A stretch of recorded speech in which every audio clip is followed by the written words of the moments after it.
Hi everyone, welcome to Gamed Out. I'm Richard, and in today's episode we're going to be discussing, I don't know why I did that with my hands. I have no idea. Again, sorry that I'm not recording this directly looking into your eyes, but as I said before, this is how I kind of like to do it. Anyway, we're here to talk about F1 Manager 2022, or F1 Manager, I think it's just F1 Manager, on this thing, the Steam Deck. I'm going to give you my thoughts, feelings about what it's like on the deck itself. Tell you about the game. You can see that we've got some gameplay running here on this monitor. Anyway, without further ado, we'll see you after this.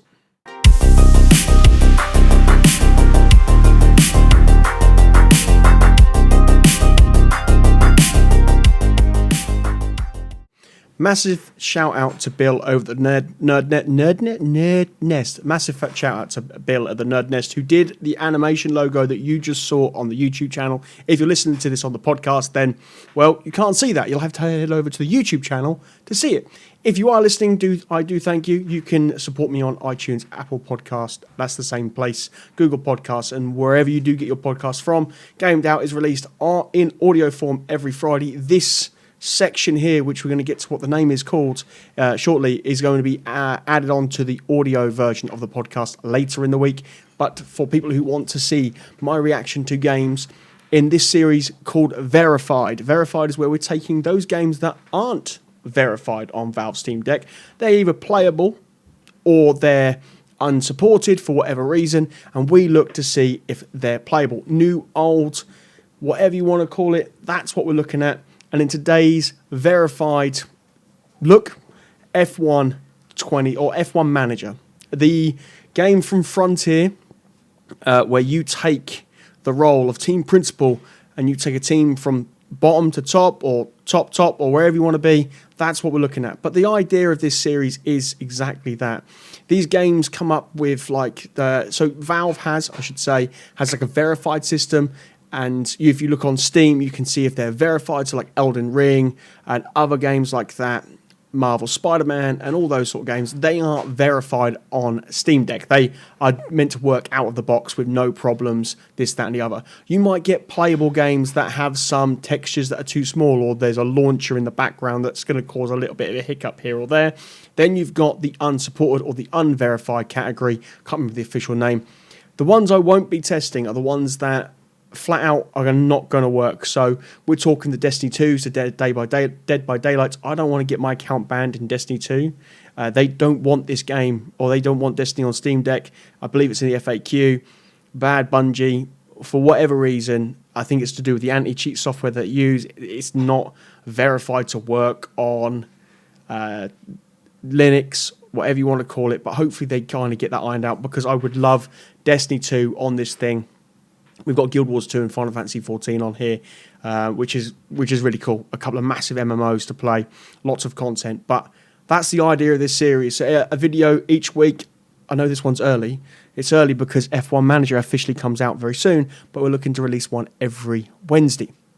So enough babbling, waffling. Let's talk about this week's Verified. Yeah, as you can see, we've got some footage here. You can't see the footage on my other monitor. They're there to kind of remind me of bits and pieces. It's me waffling. There's no kind of bullet points. There's things that I want to discuss, but there's no kind of straight to, there's no script to this. I kind of like an off-the-cuff piece, if that makes sense. Also, I'll be interjecting footage as we go along. Please I do apologise for the dust on my Steam Deck. I didn't realise how dusty it was until I got this footage, so hopefully, I'm sorry, I'll keep it clean in future for future videos. Anyway, F1 Manager. Frontier Games releases this, I believe it's like tomorrow, as of recording. It drops officially. There was an early access period if you bought it. It's around £40-ish, I believe, on Steam. And we're going to discuss whether it's... Well, what I don't want to discuss is whether it's worth the money. I haven't played enough of the game to make that opinion. I have done one race, one qualify, and one practice session at the beginning of the game to give you a very early impressions. I may turn around and say at the end of this, yeah, go out and buy it or not. I'm hoping that the whole point of this piece is more to give you an idea of whether you should be buying the game or not, or if you're looking to purely play on Steam Deck, What is it like on the Steam Deck? How does it run? Does it handle it well? All those kind of things. We have got footage captured straight from the Steam Deck as well, and I'm going to be talking about on Friday about that whole host of mess of problems I had getting that thing to work. That was a challenge. But anyway, over to this game. F1 Manager. It's an interesting sort.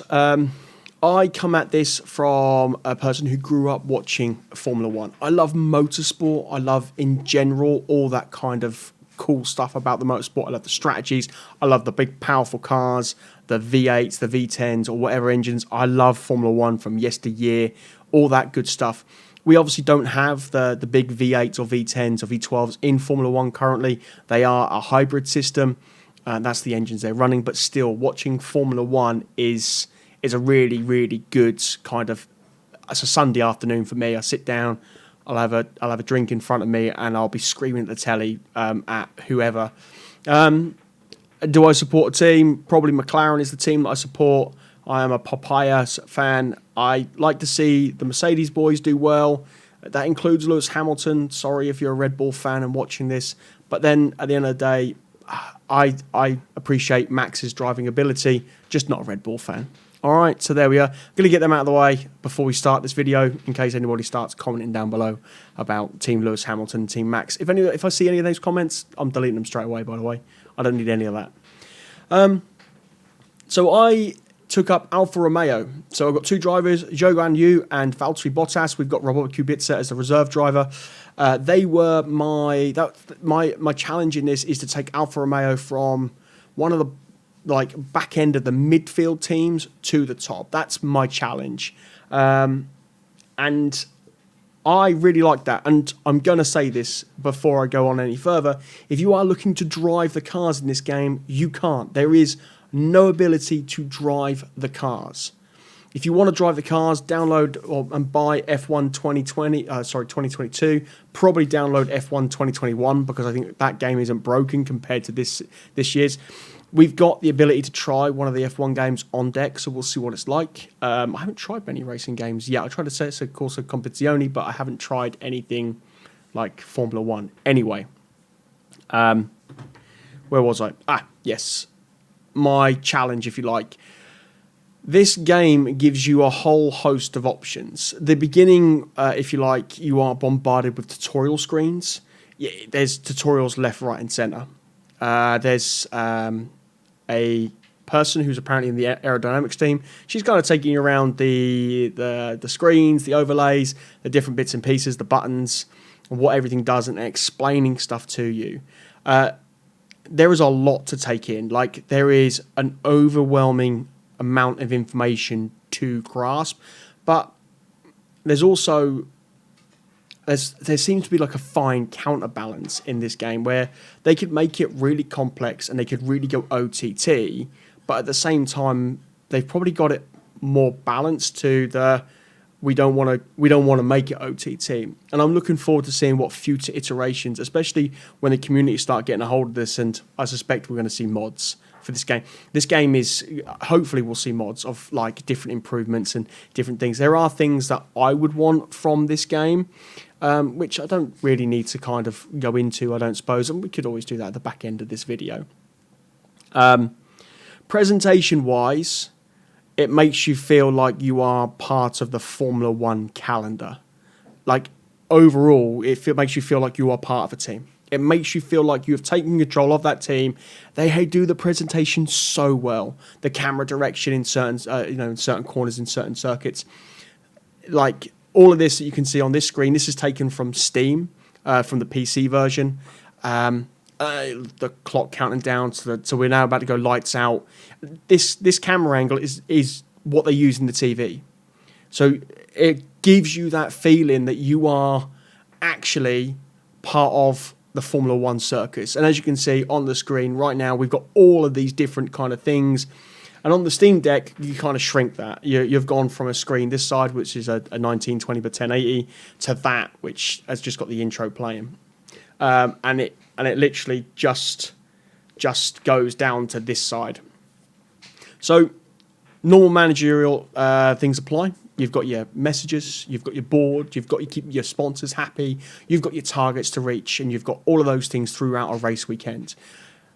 I think where the real in-depth kind of gameplay comes from is over the strategy side of things, and where you start pumping that money into aerodynamics, chassis, suspension, brakes, that kind of stuff, and how to improve and bring upgrades to your car. So throughout the season, in the real world, teams will bring certain upgrades to their cars at certain points. So they might do the first 5 races with the car in a certain sort of way, and then they'll bring a new front wing, or they'll bring a rear wing, longer rear wing, or lower chassis, or something like a lighter chassis. It kind of depends on what they're doing and how they're looking to develop that car. Same thing in this game. You can set up what you want to upgrade, bring new designs to the car to help improve aerodynamics, braking, cornering, low speed cornering, high speed cornering, everything else you can bring. And there is a cost cap. So in the current regulations of Formula One, all the teams have got the same cost throughout their budget throughout the year. They can't go over that cost cap or they get fined. It's designed to bring the grid closer together. We've had an era of dominance of Mercedes. It was 8 years of Mercedes winning the Constructors' title, with Lewis Hamilton winning 7 Drivers' Championships. It's been this massive era of dominance, and it always was the team with the most powerful car, and probably we've been able to spend a lot of money at that. One of the best seasons of Formula One, if you're ever looking to watch what this travelling circus is really like, is if you can watch the highlights from the 2012 season. I think they're trying to bring that back. They're trying to go back to that era of 5, 6, 7 teams all fighting out for top honours. But we're a little way off. Back to this game and off Formula One. It's...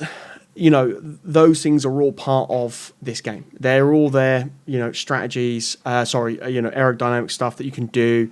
You can recruit new drivers. So I've put a scout out on a young driver, Oscar, I can't pronounce his last name. I can pronounce it one day, then can't pronounce it another. But they can take 15 days for a short scout, and then it can take up to 30 days for a longer scouting. So you can really get a decent feel for what Oscar can do. I will premise this, it's like 12 minutes in, all this footage is from the same weekend where you've got the qualifying and you've got the race. You can really kind of delve into how you want to change your team. Do you get rid of both drivers? Do you change one driver? Is one driver going to come in and make a problem? That kind of stuff. It looks to all be there. But where the real kind of meat and potatoes, I suppose is an analogy I'm going to use, it comes from, on, as you can see, this screen, we've got a lot going on. During the race, you can take full control, not drive it, but full control of how the drivers manage their tyres, their ERS system, their fuel. And the idea is, there is no refueling in Formula One, so you need to make sure that 106 kilos that you can see on the screen there actually lasts them to the end. So it's managing when those drivers should be pushing, when they're not pushing. The idea of the driver is to get in the car, drive the car, but you've got your strategy team behind the driver to say, look, right, let's go Valtteri, push, no, off you come, and all of that kind of stuff. And when they should be overtaking, defending, all of those kind of things really do make, it kind of suckers you into what it's like. And it's a full race. So it's a full 57-lap race. You do have the ability to speed it up, or you can pause it. That does help. For anybody who doesn't think that's a good thing, it's a really good thing if you're trying to get your head around this game, because being able to pause time and take in some of the information that's just happened in the last 5 or 6 laps, say that you've got a crash, or say that you've got something going on, you can just slow it down, replan your next sort of moves, and then carry on. Speed up through the middle sort of the race. There'll be a point in the race where everything kind of neutralizes, I think is the best way, and then everyone will be doing kind of the same thing, and then you'll get to the pit stops. Before you jump into a race, you'll have the chance to make up pit stop strategies, and these consist of what tyres to go on. Now, you'll have sets of used tyres, you'll have sets of new tyres, And in Formula One, the regulations state that you have to use, if you start on the medium tyres, you have to use one of the other compounds, hards or softs, as a rule. So you have to, that basically defines you to have to come into the pits at least once during a race to change tyres. Nice and simple. Regulation is in Formula One Manager, of course it is. So then it comes down to you working out before a race of what is going to be the best tyre choice. And that's where practice and qualify comes in. You build that information. Now, if you're sending one of your drivers out on hards and he's doing, I don't know, the average lap here is a 138, 139 if you like, and he's doing a 137 on the hards, but you send him out on the mediums and he's doing a 141 because the mediums aren't firing up, and I'll kind of explain what I mean by firing up in a second. You're gonna try and keep your driver on the hard tyres the longest. With regards to firing up, is a bit of a term they use. It's when the tyres become optimal, when they're in their best operating window. And it's all of that kind of stuff to juggle within Formula One. That's what you're looking to do. And that's what you're looking to try and juggle in this game. As simple as that. You are trying to juggle those kind of scenarios all the time. And then then you've got like a safety car could come out, and we don't have one in this race, or a virtual safety car could happen, and it changes your strategies. Or all of a sudden you think of a world-class strategy from the word go, and it's like, well, hang on a minute, this changes everything. So in this race in particular, Valtteri qualified in 15th, and Joe qualified in 10th. So I put Joe on a strategy which was soft, medium, soft. So he started on the soft tyres because they looked like they would be the fastest, went on the medium stint in the middle, and then he'd come back in, so it was a two-stop strategy, and go on the softs again. Valtteri, we tried something different. He was 15th, he was currently out of the points, and we were going to see if we could do something. So we lugged Valtteri on the hard tyres from the start. The idea of this was those hard tyres would last for about 30 laps, if you like, and they would go longer than everyone else who was starting on the soft, so we could overtake them all in pit lanes, pit strategies, and then we would run a set of mediums to the end of the race. That was the idea. And for Joe, his race got ruined for whatever reason. Joe's race was absolutely turned on its head. I probably mismanaged Joe, but Valtteri finished 5th. So I managed to get, and the last few laps of this race, I wish I'd recorded actually my reaction, because I recorded this with the sound off, with the mic off, just to get the footage. But I was intensely watching the last 5 laps because I was being hunted down by 2 Mercedes drivers, so hunted down by George Russell and Hamilton for the 5th place. And I was worried that I was going to lose the 5th place. And then it was a balance of the tyres. And it was the balance of making sure that those tyres didn't fall off hard enough that I end up Bottas puts it in the wall. And it was this, and that moment to moment really captured what this game is about. It really did. It really made me feel like, oh my God, I need to make sure that I keep my head, like I need to keep Valtteri's head down.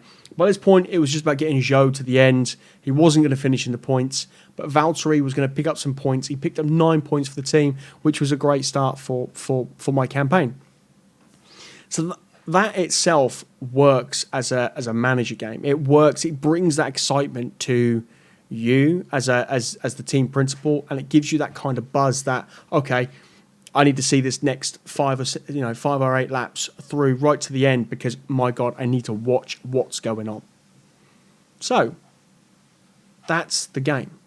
But how does it run? Like, how is it on Steam Deck and how is it on the different systems? So my PC, it has a AMD 5 series processor, 5600X, and I've got a 68, I just caught my headphones, a 6800 graphics card, AMD graphics card.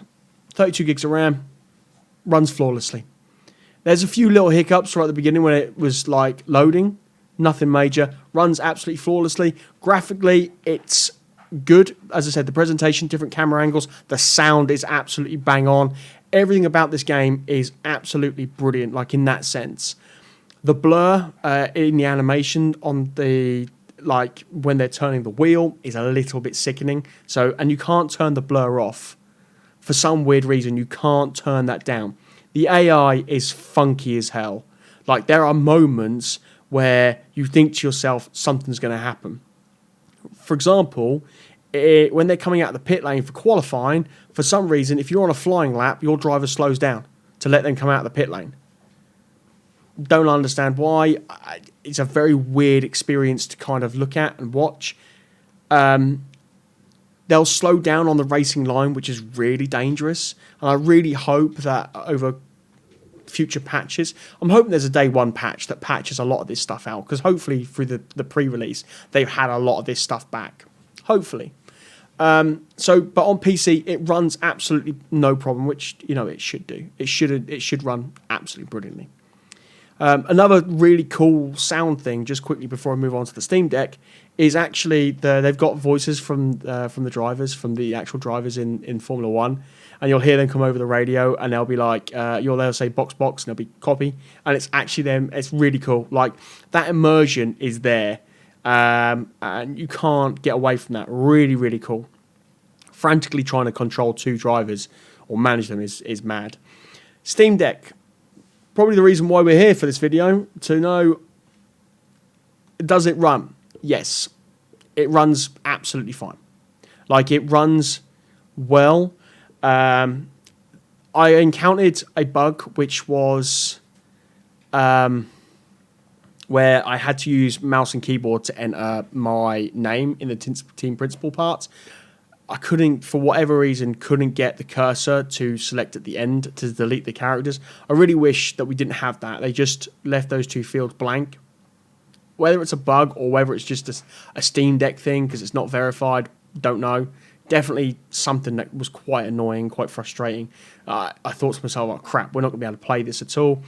But it runs. I don't know if I've got the settings. I don't know if I actually had the settings up at any point during this video, but I've got a profile saved. So in this, it's limited to 40 FPS.